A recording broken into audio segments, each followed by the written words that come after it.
Se llama Taller 2 y en el año de 1995, en julio, se impartió un curso sobre transmisores DX10, DX25, DX50. Este se refiere a un DX25, DX50. Eh,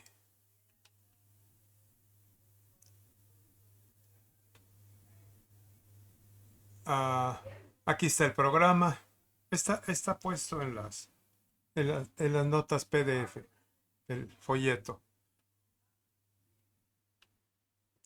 Este transmisor de X50 lleva estas tablillas donde nos referiremos no a todo el transmisor, sino a el regulador de DC a 30, el LED-board a 32, algo de modulación el coder y el controller. Es un transmisor de X25 que se modifica para llevarlo a DX50. Entonces cambian la tablilla a 30 de ese reguladores porque lleva más tablillas básicamente, y se agrega la A37, entre otras cosas, más amplificadores de RF, cables, capacitores, montaje de capacitores, una serie de cosas.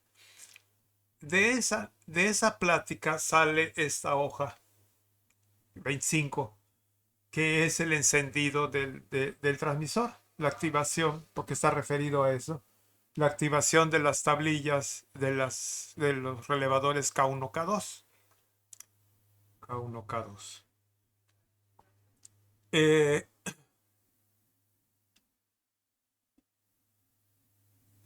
entonces, partimos de que, bueno, entonces este es un dibujo copiando, por supuesto, la información del transmisor. No puedo sacar información de otro lado. Eh, en la época que se imparte esto, no había información en PDF. Entonces, este se refiere a los manuales que entregaban en los cursos de capacitación o que llegaban con los transmisores. Es un multividad monostable U50A. No está mostrando acá con qué se determina el tiempo de inestabilidad, pero lo mostramos más adelante. Donde se activa si tiene un 0 en la entrada A, un 1 en la entrada borrado clear, y un pulso ascendente por B hace que la Q pase de 0 a 1 y la Q negada de 1 a 0. El tiempo de inestabilidad que se le da al monostable, o el tiempo que está con 1 la Q, es de 1.6 segundos. Lleva una resistencia y un capacitor para determinar ese tiempo de inestabilidad.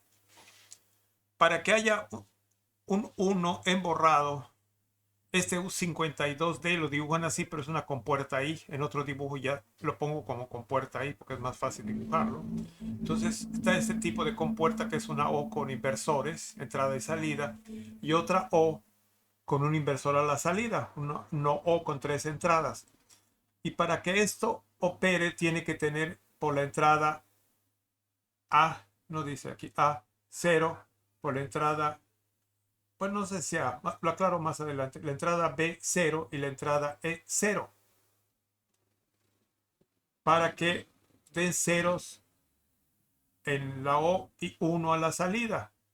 Este 1 con otro 1 que viene de la terminal D, Simplify Law, Program Control Logic, como es una compuerta I, o sea, 1, 1 da 0, 0, 0 da 1. Entonces da 1 por borrado. Si no se activa esta, este contacto auxiliar del relevador 2 con doble inversión del transistor y un excitador acá, si acá es 0, sale 0, que sube por U69 entregando 0. Entonces así se prepara para disparar el multiplicador monoestable. Si por acá llega a haber un 1 por la entrada E, por ejemplo, que es falla tipo 1 del con alto, un 1, aquí ya da 0 y 0 acá da 0 y borra el multivibrador.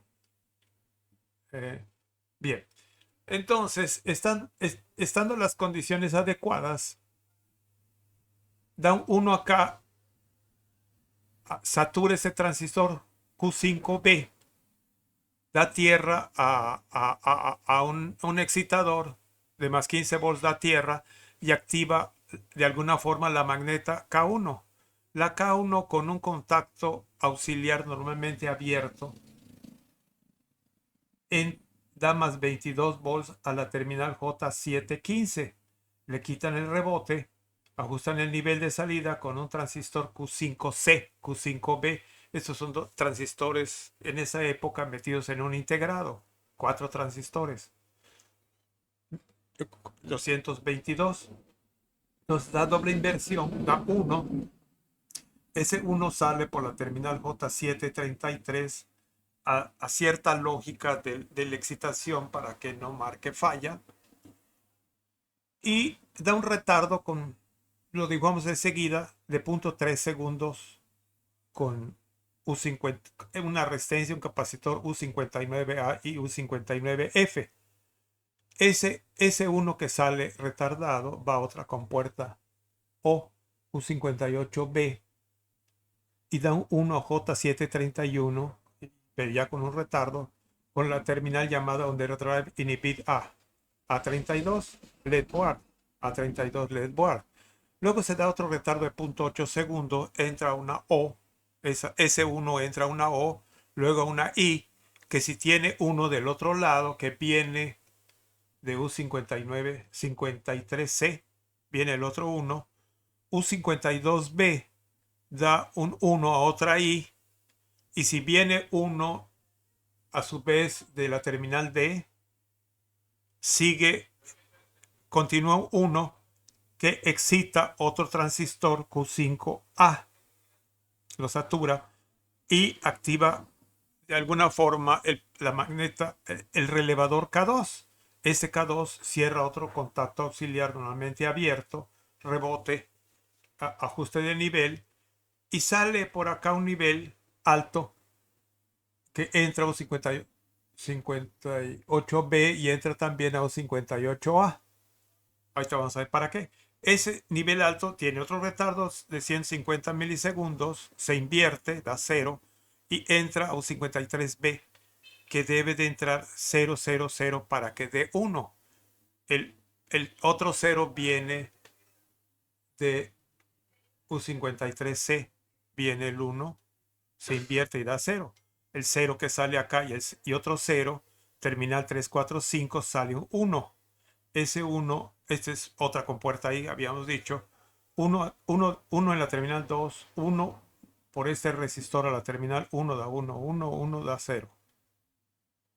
Oh, no, da 1 da ceros, 0 da 1, es una compuerta ahí a fin de cuentas, y se activa la potencia de salida, que estará apagado con 0. Aquí están los tiempos de retardo. Se cierra K1, K1 que se activa con el monoestable. 0.3 segundos después sale inhibit A. 0.3 segundos después sale inhibit A. 0.8 segundos después se enciende K2. Por acá está el proceso. Aquí ya no lleva retardo para encender K2. 150 milisegundos después se activa PA off porque se cierra el contacto auxiliar 2. Acá están los 150 milisegundos. Entonces aquí se enciende el transmisor y 1.6 segundos después el monoestable se regresa a 0. Aquí se representa en esta ocasión apuntes del DX10, que en esa época era idéntico el diagrama al DX50 con las modificaciones. Las terminales continúan con su numeración, pero les hacen modificaciones, cambian los integrados, cambian los dibujos conforme va pasando el tiempo, pero las terminales se mantienen igual. Y en este proceso del encendido por pasos, el DX10 lleva 220 por fase, entonces aquí se simulan tres fases eh, con contactos principales que no están puestos en este momento en este circuito. Entonces se cierra K1 con una resistencia limitadora de corriente para cargar capacitores, para que la carga no se estrese la fuente de alimentación, y después de transcurrido un tiempo que sería 0.3 más 0.8 más 150 milisegundos, perdón, después de 1.2 segundos, 0.3 y 0.8 se cierra K2, y después de en total unos 6 segundos se desconecta K1 porque ya se cargaron los capacitores, y así trabaja ese. Alguno lo dejará conectado, pero ya no tiene aplicación. Entonces, acá están los tiempos de operación de las magnetas. Aquí hay un punto que si S5 se lleva a tierra, se quita el voltaje de alimentación del transmisor. Está la fuente prendida, pero los módulos de potencia se les quita la alimentación, y es un proceso que se usa mucho en este transmisor de desconectar la fuente de alimentación de las tablillas para algún proceso, para alguna protección, que cuando estamos haciendo pruebas y no queremos, no sabemos potencia, no sabemos cosas, pues desactivamos la entrada de la potencia, pero sí entra la fuente de alimentación. Esta es la figura 7. En la presentación iniciamos esta descripción idéntica con la figura 1. Entonces aquí ya agregamos componentes porque lo necesitamos en la plática. Aquí está la mal dibujada porque no encontré en el circuito la compuerta O invertida con las mismas entradas, terminal A, B, E, C, ceros en rojo, 1 de salida. Aquí entra la señal, perdón, aquí entra la señal en Supply Follow PCL, terminal D, el monoestable, la activación del monoestable, otra salida del monoestable que le llaman de 1.3 segundos que le llaman strobe, la activación de K1, el primer contacto auxiliar, tiempo de retardo de 0.3, sigue por acá para dar 0.8, sigue por acá para activar K2, se activa K2 y entra contacto auxiliar 2, y el proceso que dijimos.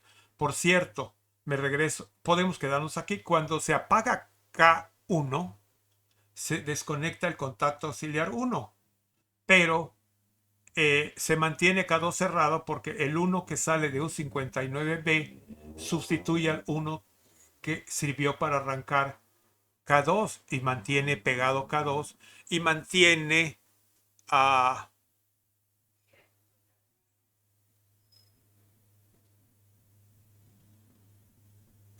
mantiene esa salida J731, etcétera.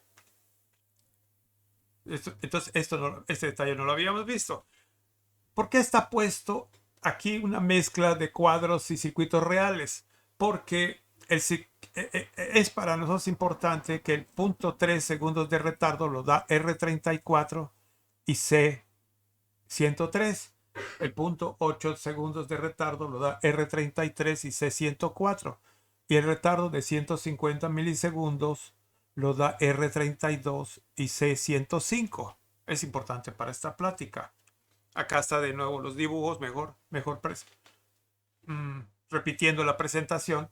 Y ahora, como es de 50 kilowatts, usa 440 en tres fases, ya no 220 del encendido por pasos. Aquí está un poquito más datos del monoestable, donde también es parte de la plática ver que el tiempo de inestabilidad se da con R30, R72, C120, y aquí las condiciones de operación del multivibrador.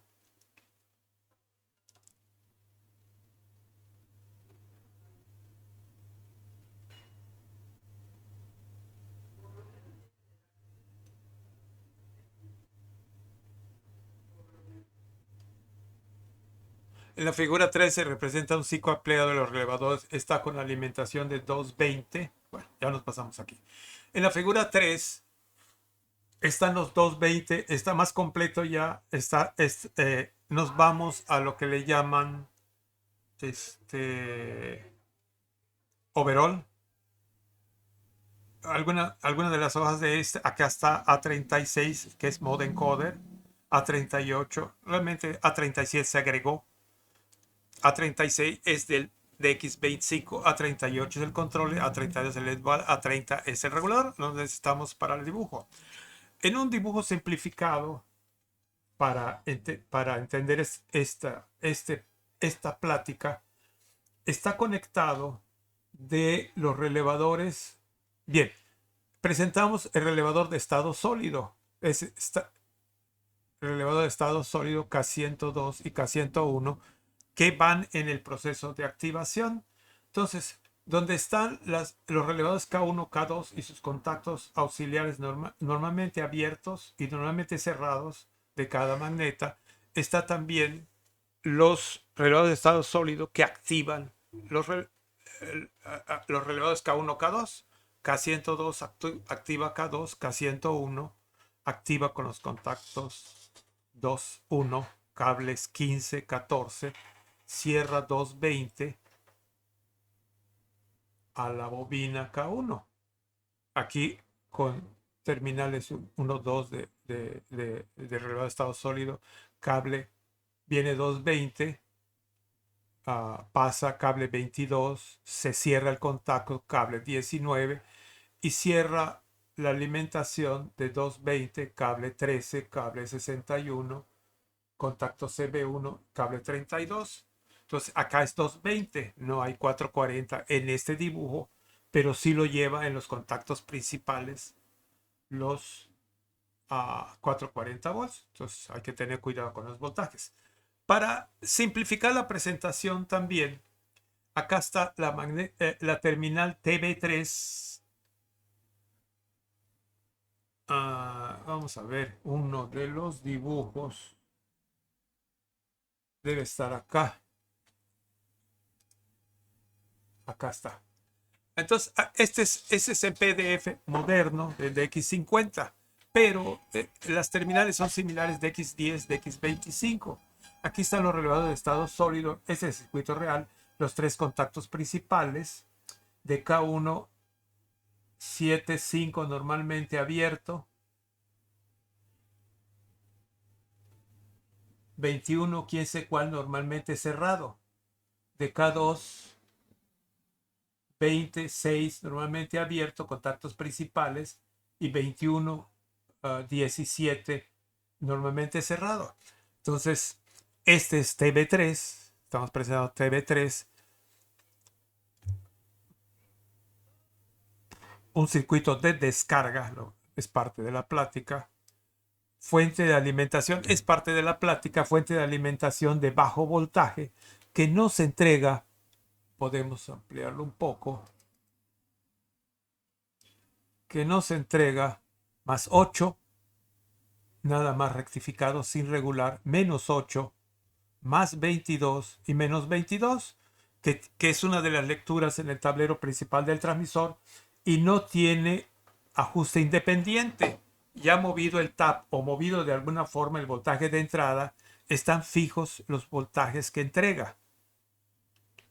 Ese es un detalle que usamos en la plática.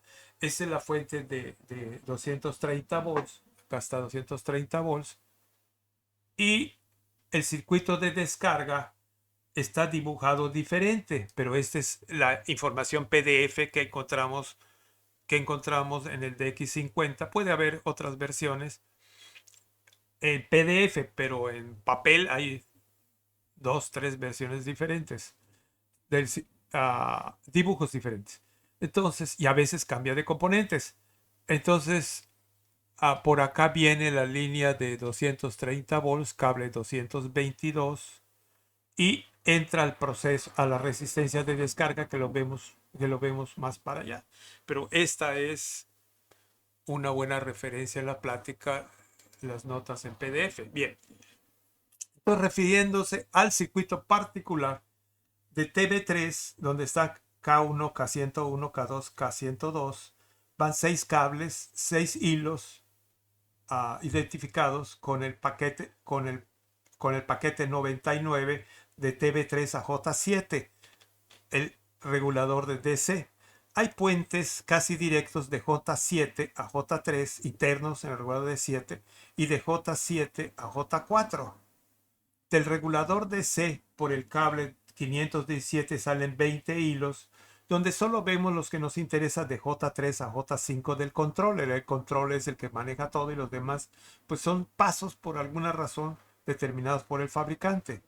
El controller por J7 se va por 40 hilos, el cable 528 a J7 del LED board, y de J7 a J5 hay un camino porque no hay actuación real electrónica para regresar a DC regulador por el cable 55 de J5 a J4 y así retornar.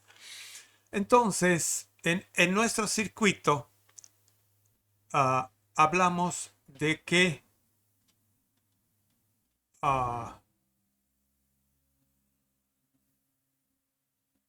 J511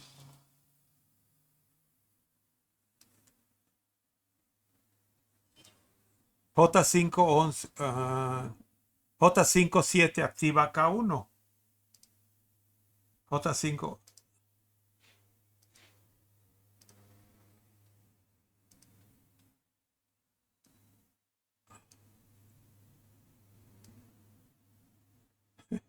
quiero acomodarlo.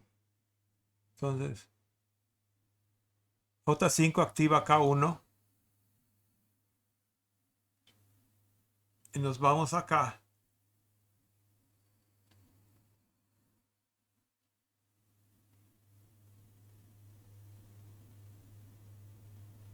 J57 Q5B activa K1, pero el camino lo señalamos aquí a la derecha.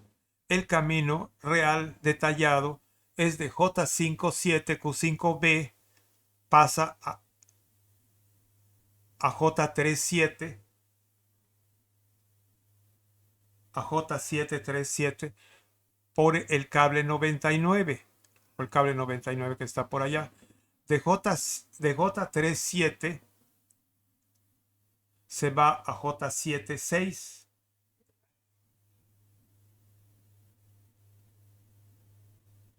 J57, perdón, controller, J5 a J3, J5 a J3, J3 a J7 en A30.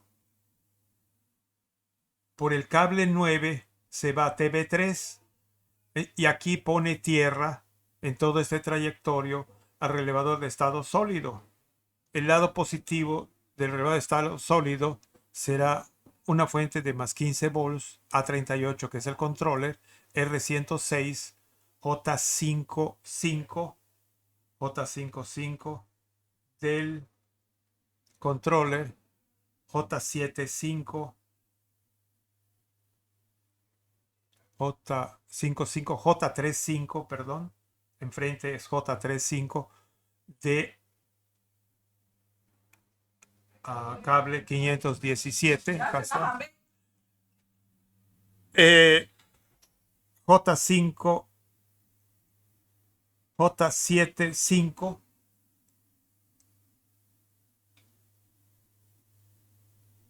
del controller. Ya me perdí.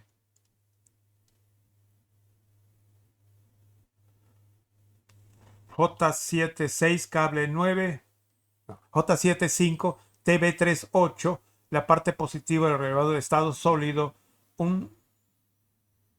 no está en el dibujo, creo, una resistencia limitadora, un capacitor para quitar el ruido y activa K101, K101, cierra los contactos de K1 y así sigue el proceso. Entonces, cada trayectoria está detallada acá, hay que seguirla con cuidado en la presentación de esta plática.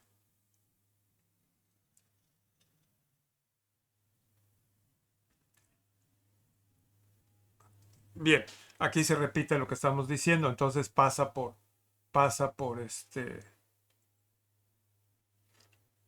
de TV3 al regulador DC a A32, a 38 del controller directamente al regulador y así. Bien, ya establecido eso, ah, nos pasamos al detalle de por qué me invitan a visitar esta plática y también no se trata de adornarse ni nada, sino con la presentación es decir que yo conozco este modelo de transmisor desde una plática formal impartida en el año 95. Entonces, conozco este equipo. Se encuentra un transmisor de Gates 8 DX25. Estos datos están cambiados. 1992, que después de 8 años se modifica a DX50. Se cambia tablilla a 30, se agrega modem encoder a 37, amplificadores de RF, todos para hacer 25 kilovatios, cableado, capacitores, un chorro de cosas. En la figura 3B a 30 es diferente y de nueva generación. Se me invita a revisar ese transmisor que después de 22 años opera. Debe ser sin falla. Opera sin falla.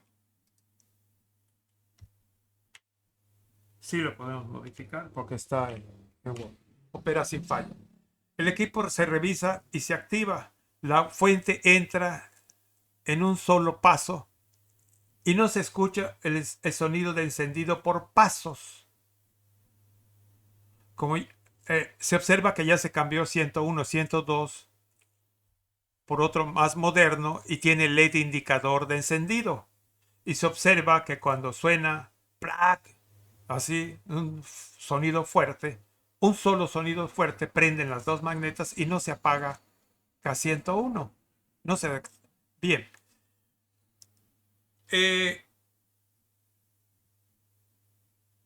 Se busca por varios días en la primera sesión para revisar este equipo con osciloscopio de doble trazo y no se encuentran los tiempos de retardo por ningún lado. Entonces, aquí empezamos una parte interesante. Me regreso a la figura 1. Se ve que aunque se activan las dos magnetas, entra un impulso y por todos lados al mismo tiempo, pero deteniéndose con el osciloscopio antes de U59B para no afectar la carga y a la salida de 159E se encuentra el tiempo de retardo de 150 milisegundos. No, pues también los debo de observar. Con el mismo principio y aunque no está funcionando, se ve con el osciloscopio doble trazo el inicio en un 59C y no lo da en U59A. En un principio se quita y se mide el capacitor de 10 microfarads y pues se encuentra bien, se vuelve a poner y no funciona. Se vuelve a quitar y se pone un capacitor nuevo y funciona. Entonces la primera sorpresa es que el medidor poderoso que mide resistencia, serie equivalente y mide no sé cuántas cosas, no detecta un transmisor de tantalio que ya tiene 22 más 8, ya tiene 30 años de operar, que ya está alterado. Entonces, poniendo un capacitor nuevo, ni siquiera de tantalio, uno de los primeros que se encuentran, que no se instalan porque duran menos, pues ya aparece el retardo de 3 segundos, 0.3 segundos, muy aproximado, porque tampoco pongo capacitores de 10, creo que no pongo de 10. Cambio el capacitor, ya si midiendo también o no midiendo, cambio el capacitor 104 y aparece el tiempo de retardo 0.8 segundos. Estamos felices. Pero el transmisor se sigue activando en un solo paso, entra la magneta K1, K2 y lo asombroso es que así funcionó 22 años, sin falla. Se termina esa relación de sesiones y se deja el transmisor funcionando. Pues está bien. A los 3 días falla. Otra vez. ¿Cómo falla? Haciendo un ruidero de entrada y salida de los relevadores. Pa, pa, pa, pa. Y después de un rato de estar haciendo ruido, ya estoy en conclusiones, en observaciones. Después de un rato de estar haciendo ruido, ah, pues manualmente se desconecta el equipo. No se mencionó, pero la diferencia de la falla de los entran y salían con ruido, obligando a que este punto se debía a que la fuente de bajo voltaje, sensor B más.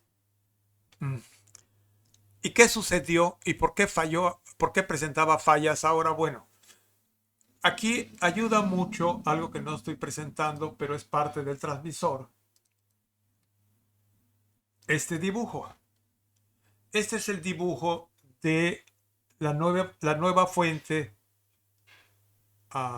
que a fin de cuentas, aquí es donde localicé un detalle, aquí se localiza un detalle, de la nueva fuente A30 para manejar otros 25 kilowatts, y la A30 anterior, pues es más sencilla, no trae este medidor, no trae este detector de fallas.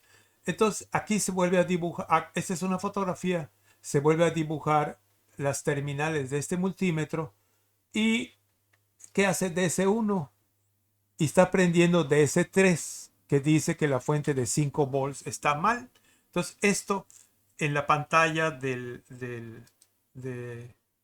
transmisor se representa acá. De ese regulador ese es A30, B más, prende. Luego cuando muevo los tabs prende B menos.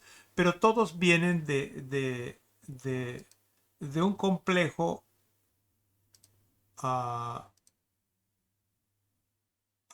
Está en otra parte del dibujo. En un complejo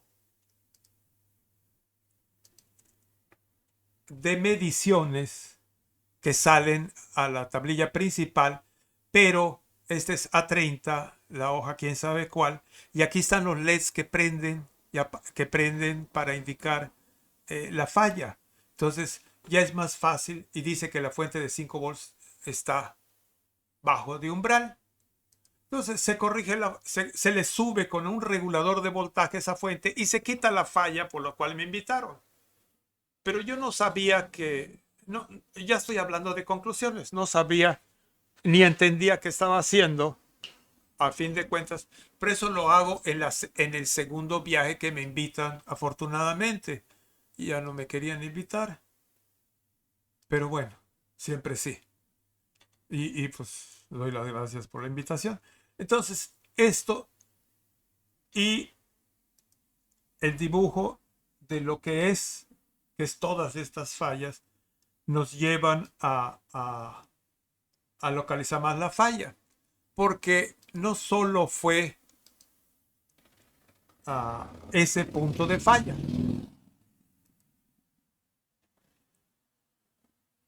Vamos a ver.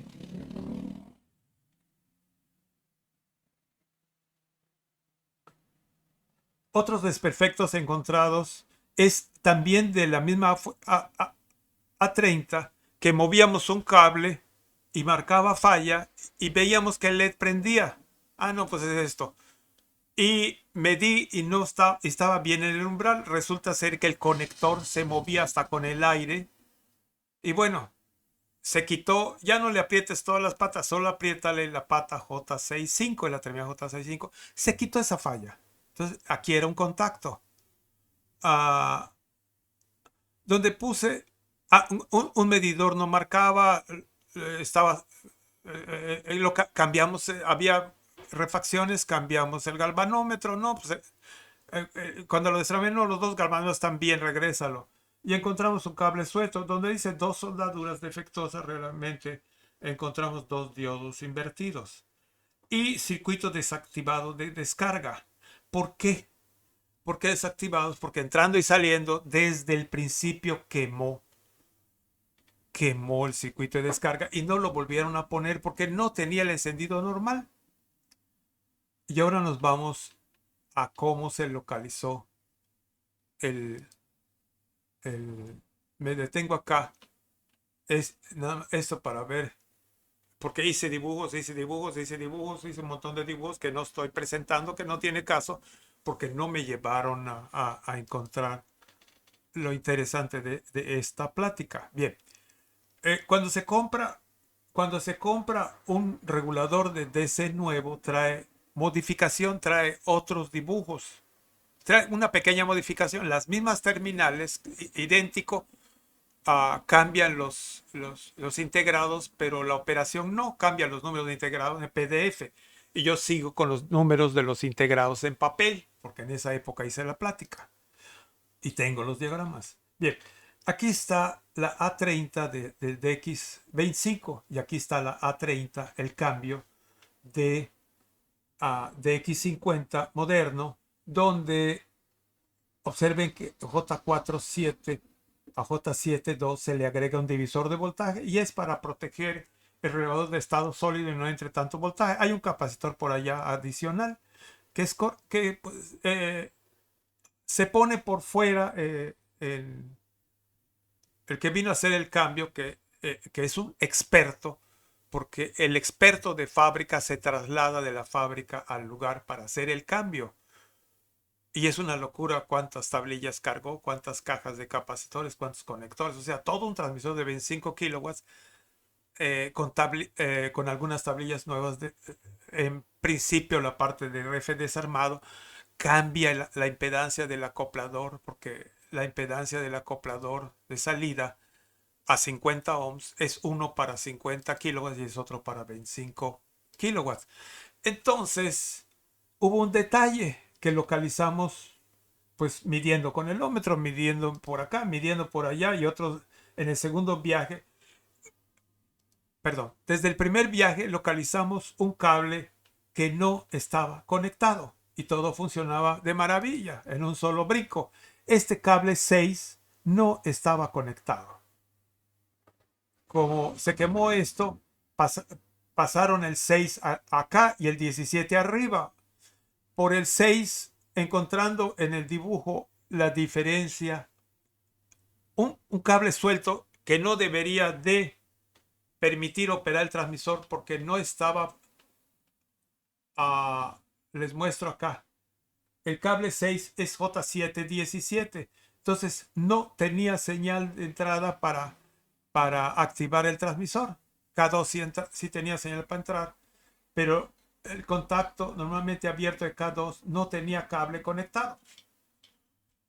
Entonces eso fue localizar el primer viaje y estudia y en el segundo lleva yo más preparado y estudiando la novedad diaria encontramos esta diferencia. Oh, maravilla, pero esta diferencia no hace diferente el circuito. Y en una de las tantas encontramos que la nueva tablilla, el nuevo tablilla A30 trae con las nuevas resistencias y esto una tierra adicional. De por sí la A30 lleva dos tierras independientes, pues una tercera tierra, tierra A, tierra B y tierra de otra forma representada. Entonces esto no tenía cable en contra, no se conectaba a ningún lado. ¿Cómo lo resolvimos? Si no se conecta, vean lo que pasa. Se cierra el contacto auxiliar K1, pasa el voltaje del DC, el pulso ascendente R102, R103, sigue a R104 y entra J717. ¿Cómo lo localizamos? Pues no se puede cortar, es difícil cortar un cable, es difícil cortar una tira, es difícil, pero quitando y poniendo detectamos que en A30 estaba el problema, lo desmontamos una vez, lo medimos, no encontramos nada, lo metamos otra vez, lo medimos, no encontramos nada, otra vez y allá le encontramos que no tenía,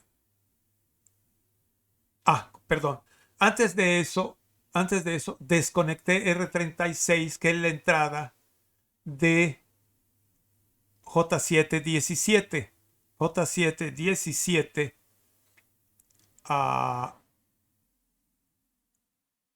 es esto. Debe de irme a otro dibujo. J717 es esto, es Q5D y U59B. Entonces desconecto la resistencia físicamente, la levanto y ya no entra la magneta 2. Vaya, allá está el cruce. Y nos pasamos a revisar A30, hasta ese momento nos podemos revisar A30, vimos que tiene resistencia, perdón por la secuencia, tiene resistencias agregadas, medíamos raro, y sí vimos que marcaba diferente, y que no tiene la tierra conectada.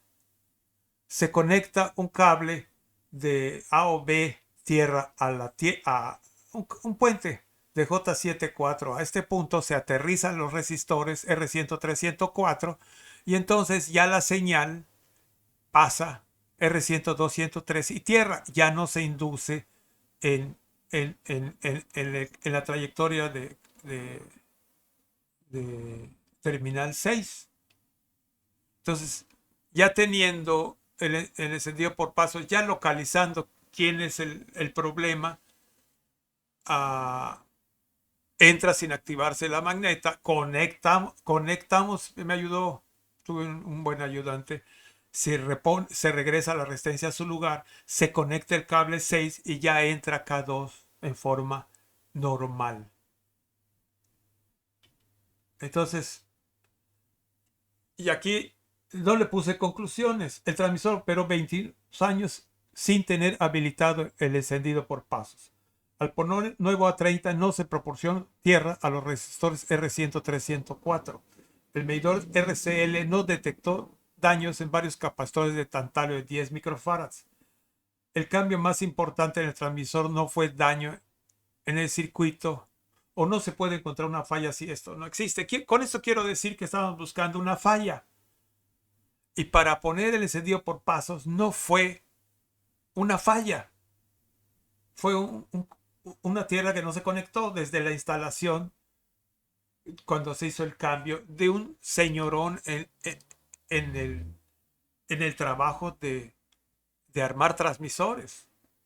Se lo sabía de todas, pero no sabía tal vez el modelo de muchos años, de 10 años atrás. Ya no lo manejaba. Entonces, pues acá está. El circuito de descarga activada. Bueno, yo puse 9 de noviembre, aunque hoy estamos, eso estoy grabando 30 de octubre. Y se la dedico a la asociación, a Mitra, que cumple el próximo año 50 años de vida. Aquí agrego un circuito comparador de 3 niveles. Lo vemos rápido porque lo tuve que volver a estudiar. Es parte de la plática. Y empezamos tal vez por el comparador de 5 volts. Es un divisor de voltaje donde en A30 se hace un divisor de voltaje para dar 1.68.337 volts. Y aquí está un ejemplo para 3 volts, donde 3 volts se saca de la resistencia R27 más R24 por 5 entre la suma de las tres resistencias que da 50.18. Pero así se saca 3.7 y 3.1 para alimentar estos puntos de referencia. Entonces me voy al divisor de 5 volts y averiguo qué voltaje necesito para superar 3 volts. Y encuentro que me sale 4.2 por 10K entre 10 más 3.9 más 13.92, más me da 3 volts. Entonces la entrada debe de superar, si la entrada de 5 volts baja a menos de 4 volts, detecta falla, y esta es una de las fallas que nos marcaba. Aquí está un detector de más 22 volts, el fusible F1, y siguiendo el mismo procedimiento, la referencia la supero siempre y cuando el voltaje sea mayor de 18.7 volts, el divisor de voltaje. Aquí está rápidamente 3 comparadores, C1, C2, C3. Este comparador tiene resistencia de retro, pero como es grande, básicamente es sin retroalimentación. Tiene 3.7 que lo satura a más 5 volts o el voltaje de alimentación próximo al voltaje de alimentación. Voy subiendo el voltaje de entrada y cuando supero 3.7 positivo mayor que este da 0. En este otro, entro por el positivo, entonces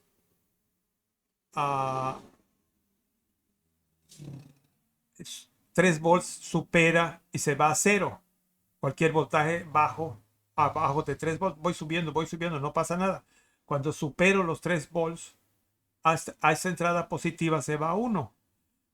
Aquí está la salida equivalente de colector abierto de 2 transistores. No estoy poniendo la resistencia de salida, acá sí la lleva, pero las otras no tiene. Donde hago una simulación de la salida C1, C2, B1, B2, donde sabemos que si pongo 0 sale 1, si pongo 0 de entrada sale 1, como es inversor, si pongo 1 sale 0. Entonces cuando tengo de salida 1, 1, no hay problema, la salida en R es 1, pero cuando uno de ellos da 0, como en este caso, esta se satura. Y aunque este tenga acá la entrada 0 y intente dar 1, no se lo permite el de abajo. Entonces, en este circuito domina el 0. Si hay un 0, la salida se va a 0. Entonces, aquí tenemos a la entrada de estos dos comparadores. De este comparador tenemos la entrada B1, B2, B1, B2. Cuando está en B1, B2, 1, 0, domina el 0. 0 acá con 3 volts en la otra entrada lo lleva a 1. Acá está. Cuando llego a 3 volts, superando 3 volts, tiene 1, 1. 1, 1 de entrada da 1, B1, B2. 1, 1 son 5 volts, supera ese y da 0. Cuando supero 3, 7 tiene 1, 0, da 0. B1, B2 da 0. Supera 3 volts, da 1. Entonces, este es un bonito comparador que lleva para detectar umbral, o no sé cómo se llama, que lleva a detectar el umbral B más FAU, del voltaje de alimentación de los travecoders, que ayudan a disminuir la distorsión producida por sobremodulación y cosas de esas. Detector masivo. Bien. Y el circuito de descarga, donde vemos que 230 volts bajan por R105, y si están cerrados los contactos, cuando están apagados K1, K2, sigue por acá y se aterriza por R106. Este voltaje, que se reduce a la mitad, se baja de voltaje con esto y se limita la entrada a los 4 transistores del DX25. Creo que el DX50 lleva 5, y cortocircuita los transistores, satura los transistores, cortocircuita los transistores, y 4 resistencias de 10 ohms me da 2.5 con 400 ohms para aterrizar. Primero es un divisor de voltaje y luego esto, pero tienen que desconectarse las dos magnetas, o una sola, para que... No, una sola no cierra el circuito, desconectarse las dos para que se active el circuito de descarga. Y básicamente es protección al personal. No se debe meter mano porque el voltaje es terrible. Está muy bien blindado. Y aquí se explica. Y con las tablillas de nuevo presentadas, donde vemos la complejidad del transmisor. Y pues les agradezco mucho su atención por esta ocasión.